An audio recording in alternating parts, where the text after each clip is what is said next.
car spotting trip. So, hindi tayo pupunta sa mga car meet, car gathering. Doon lang tayo sa mga usual na cars na nakikita nyo pag pupunta yung Hong Kong. So, I think for me, yun yung mas interesting eh. Yung ano ba yung nakikita mo na normal day, di ba? So, hindi yung mga curated na imi-meet mo sila tapos nandun lahat ng mga Supra, di ba? JDM Legend. So, like ano lang. Ano yung makikita mo dito? Halo-halo. Halo-halo. So guys, yung mga nagsasabing mahal sa Hong Kong, hindi naman totoo yun. Well, nagmahal na rin. Pero meron pa rin namang yung mga ganitong mga food stall. So ito nga oh, puro mga waffles, siomai. So yun, marami naman choices. Hindi naman kayo forever stuck sa mga mahal na restaurant. Check out nyo tong RAV4. Ano siya? Black Rhino wheels. Hindi ko nga nakilala na RAV4. Wala na yung badges eh. Pero RAV4 yan.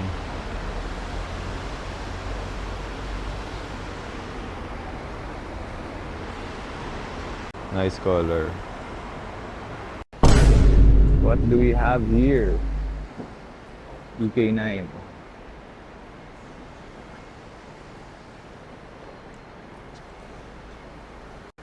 EK9 with P1 wheels, 15 with a spoon caliper.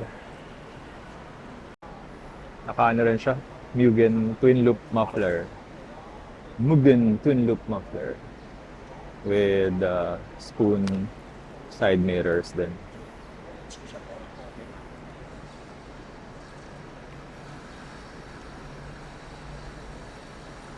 Clean. Tesla,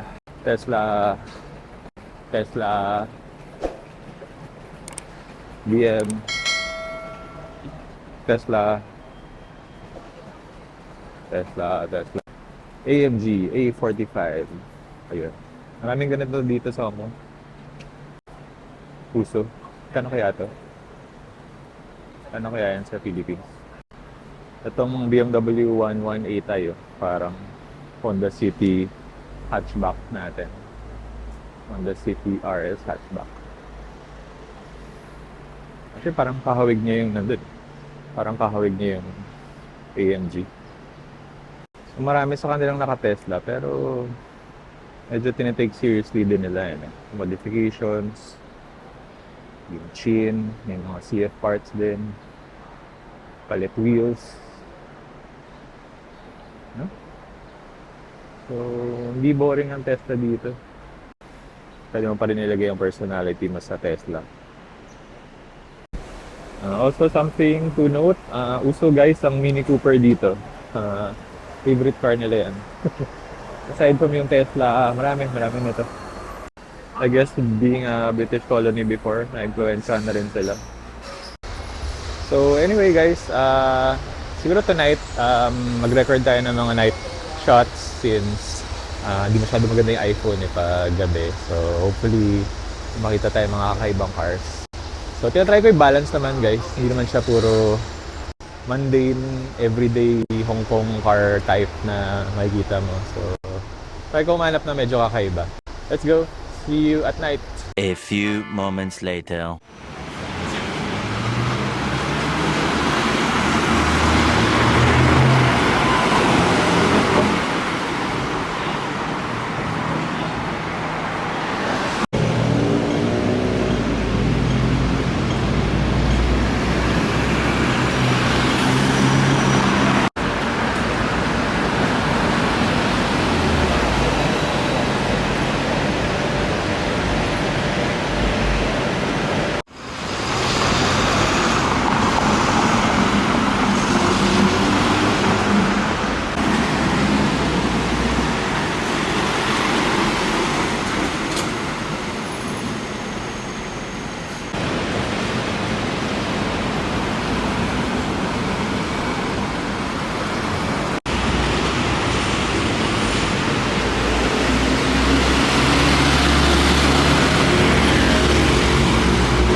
Okay, so nandito tayo sa Sayong Choi South Street.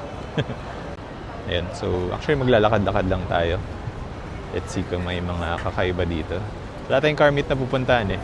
Na-observe lang natin yung mga madali mapansin if you're a tourist or pedestrian.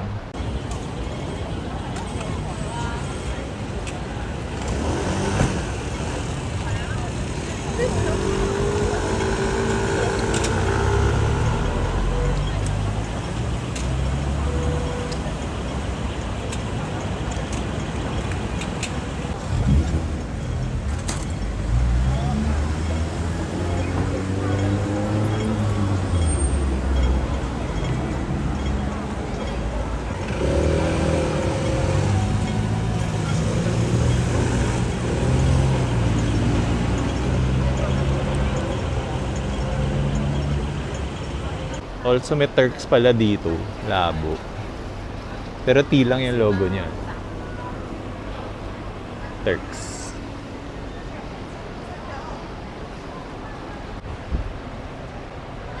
Turks with VLT.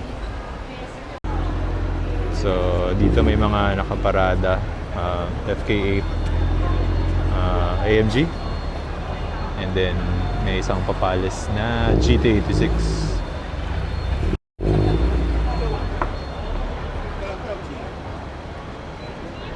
Parang tambayan yata nila to eh. AMG dun. Tignan natin kung mabuti natin mag-start. Maingay yan.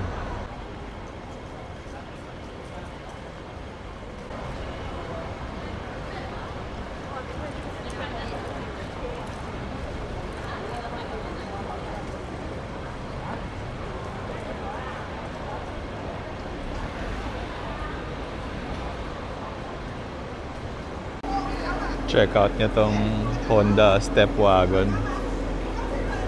Naka ano siya eh. Endless.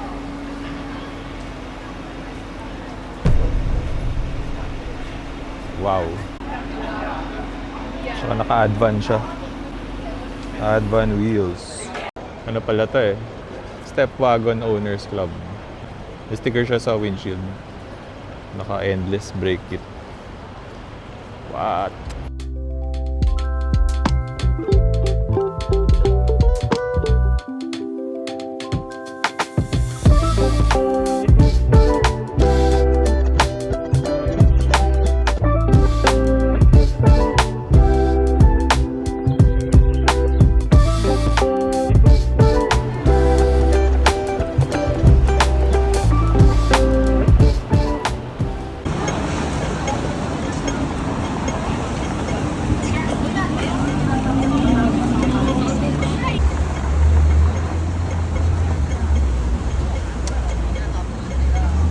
Parang mahilig talaga sila dun sa parang hatchback, yung Mercedes na AMG, A something yun, A45 yata. So, meron na ulit dito. Ayun ang sleek lang eh. Actually, iniisip ko kung kumuha ka ng Honda City hatchback, ito yung inspiration, pero malayo yata. The next day. So, punta tayo guys sa Chimchachoy. Doon tayo tumingin ng mga interesting cars. Na-spot ko lang tong sketchy alleyway. Tignan natin. Daan tayo. Okay, pasok tayo dito.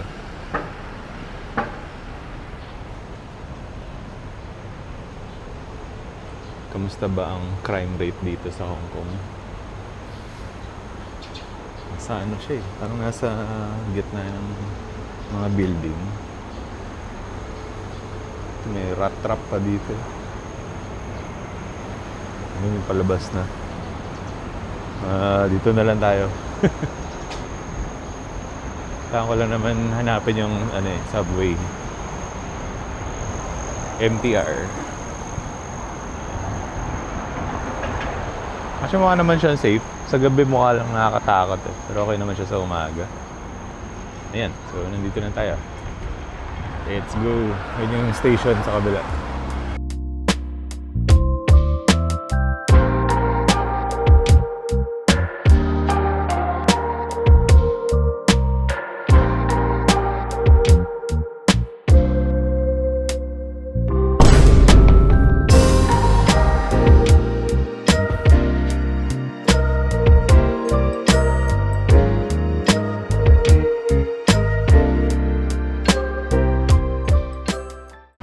Actually, napansin ko dito sa Hong Kong, hindi ganun kaaga magbukas yung mga ibang shops. Parang iba 11 pa or 1 PM nagbubukas. So, yung mga cafes, some specific shops, kanya mga watches, hobby shops, mamaya pa. So, pag gumising ka, wala, usually kakain ka na muna.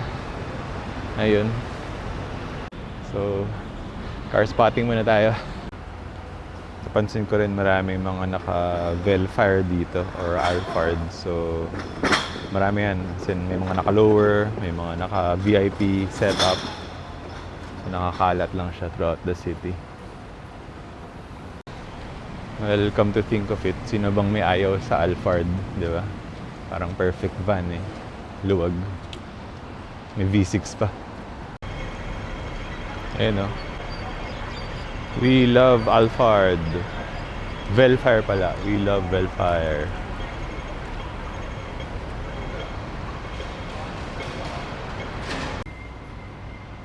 Check out niya tong SUV or crossover. Chinese brand yata ito eh. Hindi ko alam ano siya. Yung logo niya X.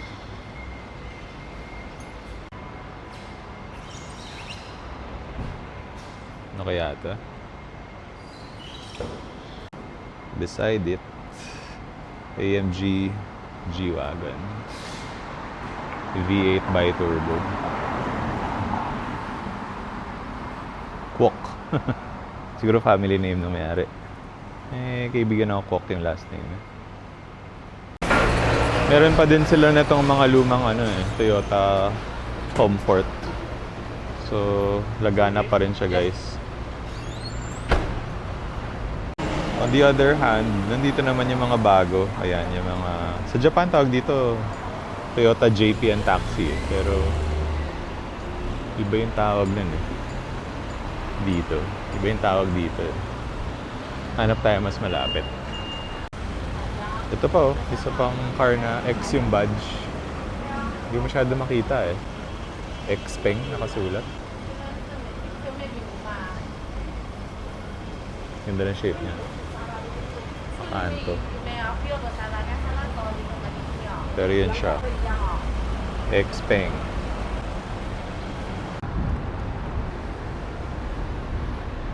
Ito, sabi ng friend ko, Pilipina daw gumawa na ito eh. Akala ko Pilipino yung model. Yun lang yung gumawa niya. Yung na-mention ko na yung parang pamalit nila dun sa Toyota Comfort. In Japan known as yung parang JPN Taxi. Dito Comfort pala yung tawag sa kanya. So Comfort pa rin. Toyota Comfort Taxi. For the BYD fans, so we have here the BYD Sea Lion 7. Wala nito sa Pilipinas. All-wheel drive siya na EV. Tsaka naka-Michelin Pilot Sport EV tires. Naka-Pilot Sport pala mga BYD. I don't know sa atin kung naka-Pilot Sport yung mga BYD. Yung sleek niya, tignan. Sea Lion. Yung pinaka nakakainis lang guys sa Hong Kong pag naglalakad kayo is yung mga tumutulo galing dun sa mga aircon nila. So, I mean tubig lang naman yan pero kadiri, di ba? Akala mo umuulan pero may umiihi. Yan, galing sa aircon yan eh. Tapos tutulo sa mga naglalakad sa baba.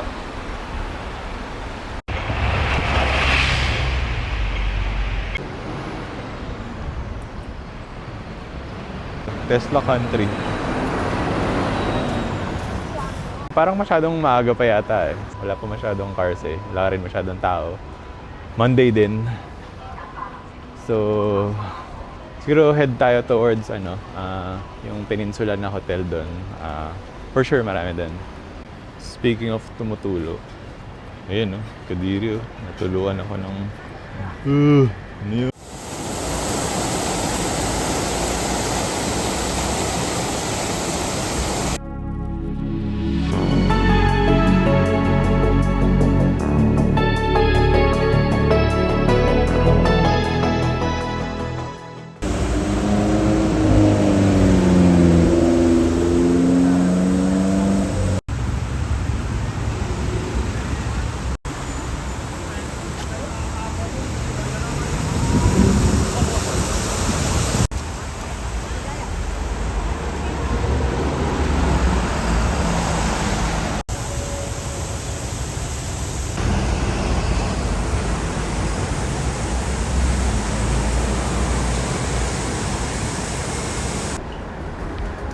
So, meron silang robot dito.